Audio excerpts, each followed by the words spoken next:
Hello students, welcome back to our Science and Technology digital class. I hope you all are staying safe in your houses. Stay home, stay safe. Let's begin with our next lesson. Can you recall how we get energy? Yes, we get the energy from the food which we eat. So what is food?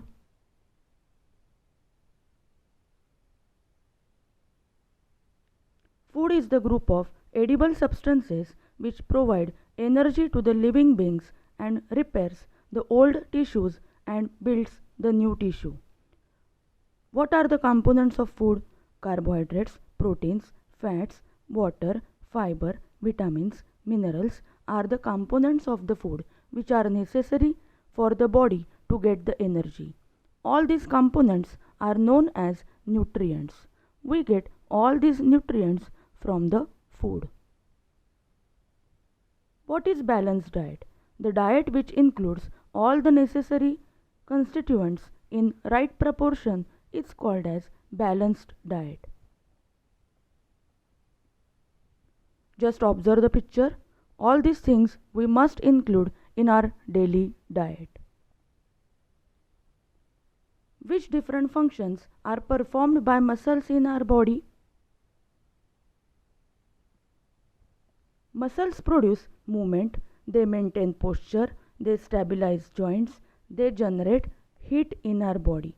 So muscles play very important role in our body.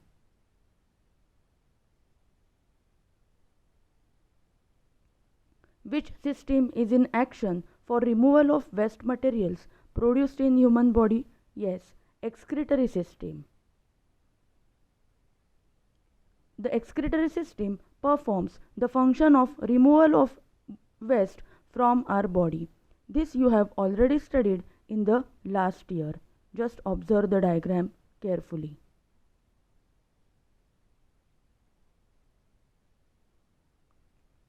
What is the role of circulatory system in energy production? We need oxygen to live. Blood brings air to our cells, so oxygen can be absorbed and used to produce energy for the cell. The circulatory system transports blood throughout the body and back. The circulatory system consists of heart, a series of blood vessels, and the blood that flows through them. So students, circulatory system plays very important role in our body. It transports the oxygen to each and every cell of the body. So students, what are life functions, or it is also known as life processes? Yes, the life functions are the processes that animals rely on to stay alive. The life functions include nutrition, excretion, transport, synthesis, growth, regulation, reproduction, respiration. If a living thing possesses all 8 of the life functions, it is considered an organism. So students, life processes are necessary for life. Without that, life is not there. So students, we are going to start with lesson number 2, life processes in living organisms, part 1. I hope you all are having your textbooks. Just open textbook page number 12.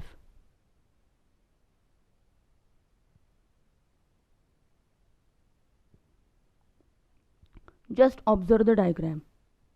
It is showing human body systems. Our body is having various organ systems or body systems. Many organs come together and perform specific functions. Various organ systems which are present in our body are just shown over here. They are circulatory system, nervous system, respiratory system, digestive system, skeletal system, muscular system, and so on. So all these various organ systems are continuously performing their functions in human body. Along with different organ systems, different external and internal organs are also performing their functions independently, but through a complete coordination. This overall system is in action in more or less same way in all the organisms. Those are in need of continuous source of energy for this purpose. So students, it is same like our mobile phone. Though we are not using it, we require the battery for the smooth operating. And so same like battery, energy also necessary for carrying out all these organ systems functions. Food pyramid. Just observe the food pyramid shown over here. We should include the various food materials according to this food pyramid. Carbohydrates, fats, lipids are the main sources of the energy, and it is harvested by the mitochondria present in each cell. It is not like that only foodstuff is sufficient for energy production, but oxygen is also necessary. All these, that is foodstuff, oxygen, are transported up to the cell via circulatory system. Besides, it is coordinated by the control system of the body. That is, each life process contributes in its own way in the process of energy production. Functioning of all these life processes also requires the energy.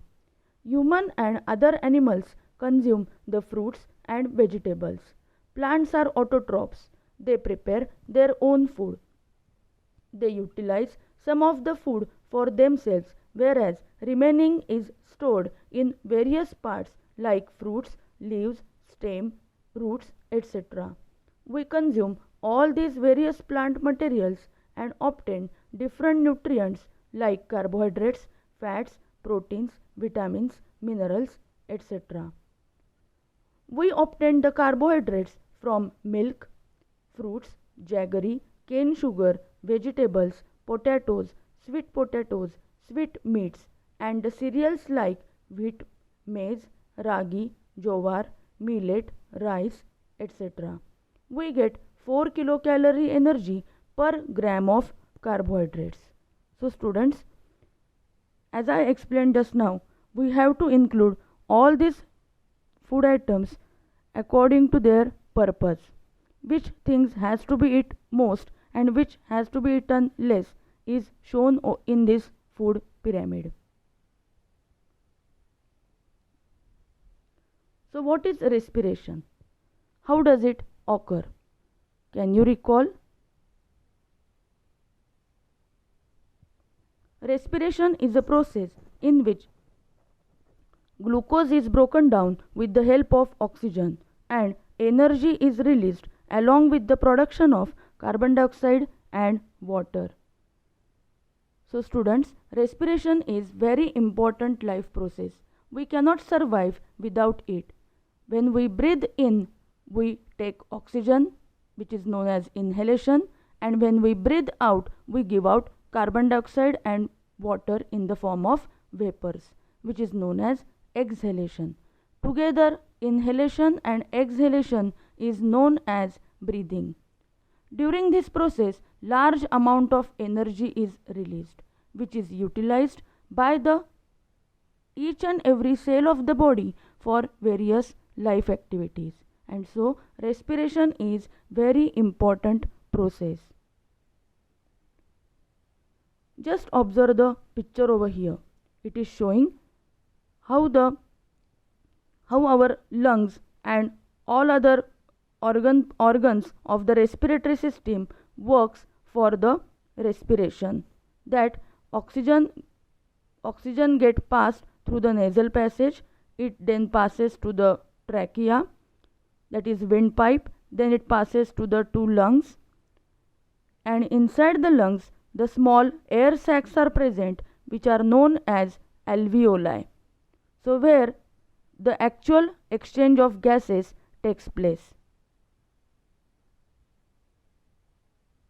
Just refer the diagram which is shown on page number 13 in the textbook.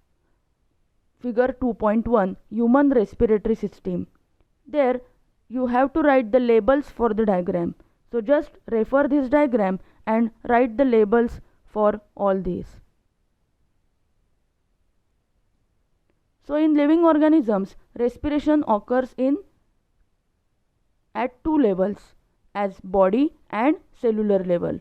Oxygen and carbon dioxide are exchanged between body and surrounding in case of respiration occurring at body level. In case of respiration at cellular level, foodstuffs are oxidized either with or without help of oxygen. Now how they do it, that part we are now going to see. So students, the chemical reaction which takes place during breathing, or which is also known as external respiration, is shown over here.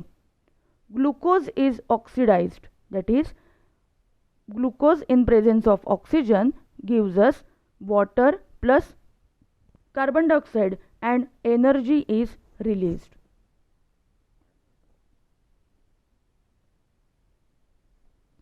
Now just observe the chemical reaction which takes place at cellular level, that is inside the cell, which is also known as internal respiration. C6H12O6 plus 6O2 gives us 6CO2 plus 6H2O plus ATP. Here ATP is nothing but adenosine triphosphate. Carbohydrates of the food that we consume every day are mainly utilized for the production of energy required for daily need. This energy is obtained in the form of ATP. For this purpose, glucose, a type of carbohydrates, is oxidized step by step in the cells. This is called as cellular respiration. Just write both these reactions in your notebook. So, cellular respiration occurs among the living organisms by two methods.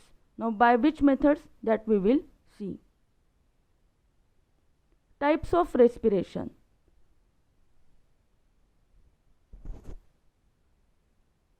Just observe the picture. Now, there are two types of respiration, aerobic and anaerobic. Aerobic respiration requires oxygen, whereas anaerobic respiration takes place in the absence of oxygen. So, these are the two types of respirations, again given in detail. Aerobic respiration, the oxidation of glucose with the help of atmospheric oxygen, is called as aerobic respiration. During this respiration, the glucose is oxidized to give out carbon dioxide, water and 38 ATP molecules. And in anaerobic respiration, the partial oxidation of organic food in the absence of atmospheric oxygen is known as anaerobic respiration. So, in anaerobic respiration, C6H12O6 in absence of oxygen gives out 2C2H5OH, which is known as ethanol or alcohol, plus 6CO2 plus 2 ATP molecules. So students, where the more energy has been released? Yes, in aerobic respiration more energy is released, that is 38 ATP molecules, and in anaerobic respiration only 2 ATP molecules energy has been released. Now the next part we are going to see oxidation of glucose which takes place in aerobic respiration. Just observe the diagram carefully. In aerobic respiration, glucose is oxidized in 3 steps. They are, the first one is glycolysis, then the Krebs cycle, which is also known as TCA cycle, tricarboxylic acid cycle, and the third one is electron transfer chain reaction. So what is glycolysis? The process of glycolysis occurs in cytoplasm. A molecule of glucose is oxidized step by step in this process, and 2 molecules of each, that is pyruvic acid, ATP, NADH2 and water, are formed. Molecules of pyruvic acid formed in this process are converted into molecules of acetyl coenzyme A. 2 molecules of NADH2 and 2 molecules of CO2 are released during this process. The second process is Krebs cycle or TCA cycle. Both molecules of acetyl coenzyme enter the mitochondria. Cyclic chain of reactions called as tricarboxylic acid cycle is operated on it in the mitochondria. Acetyl part of the acetyl coenzyme is completely oxidized through this cyclical process and molecules carbon dioxide, water, NADH2 and FADH2 are derived. So students, you must be asking what is NADH2 and FADH2. We will see all these things in detail in our next slides. Now the next one is third reaction which takes place during the oxidation of glucose is electron transfer chain reaction. Just refer page number 14 of your textbook. Molecules of NADH2 and FADH2 formed during all the processes of glycolysis and TCA cycle participate in electron transfer chain reaction. Due to this, 3 molecules of ATP are obtained from each NADH2 molecule and 2 molecules of ATP from each FADH2 molecule. Besides ATP, water molecules are also formed in this reaction. Electron transfer chain reaction is operated in mitochondria only. Thus, a molecule of glucose is completely oxidized in aerobic respiration and molecules of carbon dioxide and water are produced along with the energy. So students, by this way the energy production takes place during aerobic respiration. So just refer page number 15. On page number 15 the flow chart has been shown.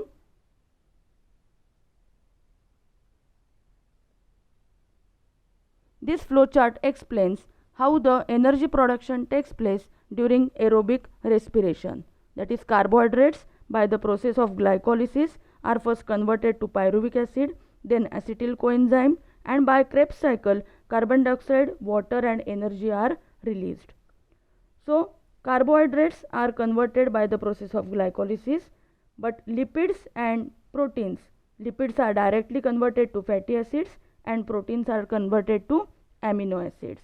So just mark this diagram and write down in your notebook. Always remember. Just refer page number 14. NADH2. The full form for NADH2 is nicotinamide adenine dinucleotide. FADH2, flavin adenine dinucleotide. Both these enzymes are formed in the cells and used in cellular respiration. Now what is ATP? Just refer the diagram which is shown over here. ATP, adenosine triphosphate, is energy rich molecule and energy is stored in the bonds by which phosphate groups are attached to each other. Just observe the diagram. These molecules are stored in the cells as per need. Chemically, ATP is triphosphate molecule formed from adenosine ribonucleoside.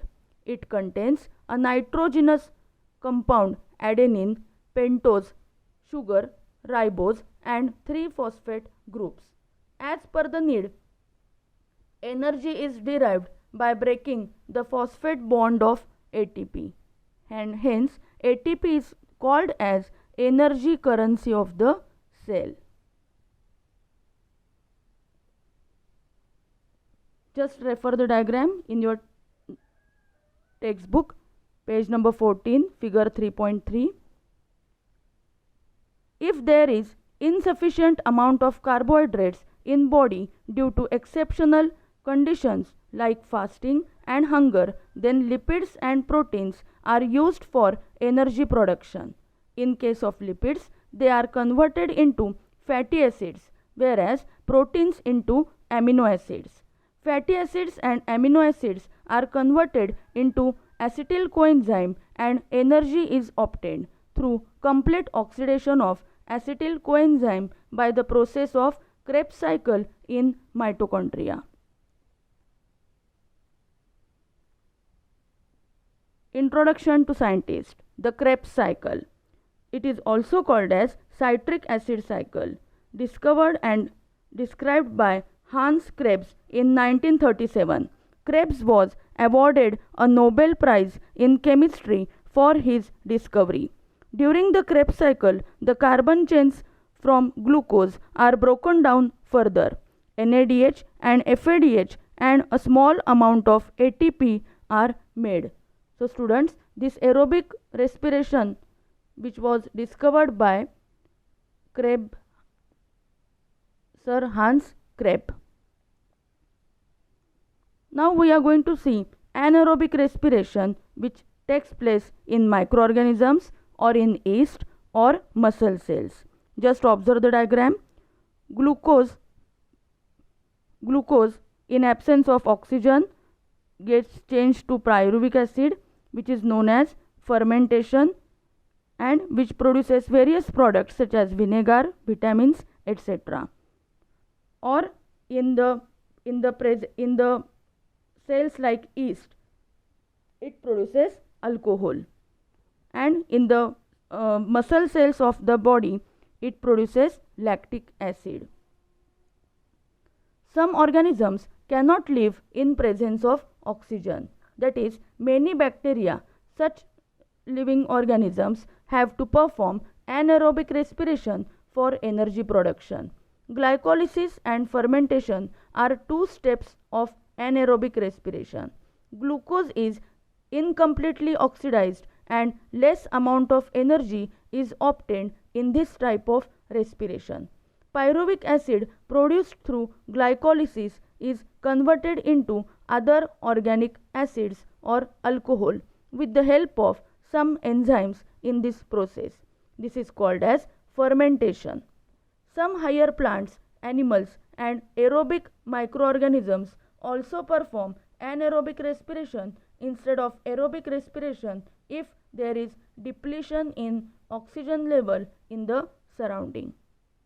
So, just write down this flow chart in your text notebook. Now the next part we are going to see that energy production which takes place from different components. The first important component is protein. Now students, we get protein from eggs, meat, then various dry fruits and so on, pulses, etc. Vital organic substances found mainly in animal foods. Proteins build, maintain and repair body tissue. So examples are eggs, meat, dairy, cheese, milk, poultry, fish, nuts, seeds, etc. So proteins are very necessary for our body. They are necessary for the growth and development, as well as they are also necessary for the wear and tear of the body. So just we will see now what are proteins. Proteins are the macromolecules formed by bonding together many amino acids. Proteins of animal origin are called as first class proteins. We get 4 kilocalorie of energy per gram of protein. Amino acids are obtained after digestion of proteins. Amino acids are absorbed in the body and transported up to each cell via blood. Proteins are necessary for growth, development and also for repair of the body due to injuries. So just write down all this in your notebook. Now here, just observe the chart which is shown over here. It is showing proteins and different amino acids which are present in our body. It is also shown in your textbook, page number 16. Just refer that. So, various proteins which are present in our body: in skin, melanin and keratin; bones, ossin; cells, they produce various proteins; cell membrane, various enzymes. Our DNA is also one kind of protein. Pancreas produces insulin and trypsin. Pituitary glands, they produce various hormones. Muscles produce actin and myosin, which are flexible proteins. And in blood, the proteins are hemoglobin and various antibodies. So just mark this chart in your textbook. Now the next food component we are going to see is fats or lipids. They found from the bodies of animals and some veggies. Fats are an important source of calories and they insulate the body from heat and cold. Examples: vegetable oils, butter, meat, poultry, cheese, ice cream, eggs, etc.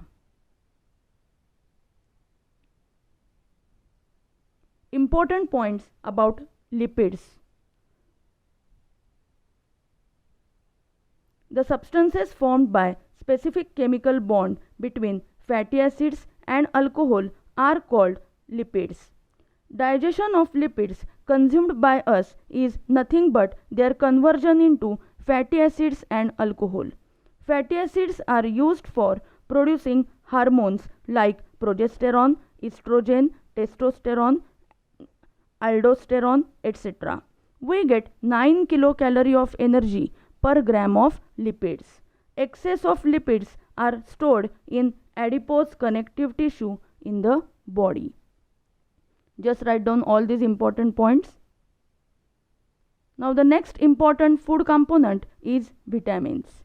So what are vitamins? Vitamins are the group of heterogeneous compounds which each is essential for proper operation of various processes in the body. Vitamins are needed for the normal functioning of our body.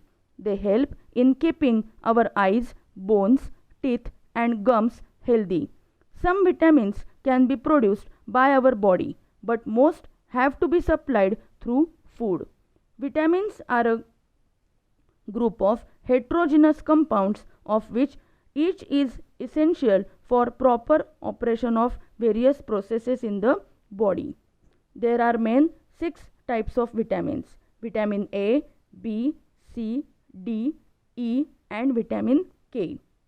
Now vitamins are of 2 types: water soluble vitamins and fat soluble vitamins.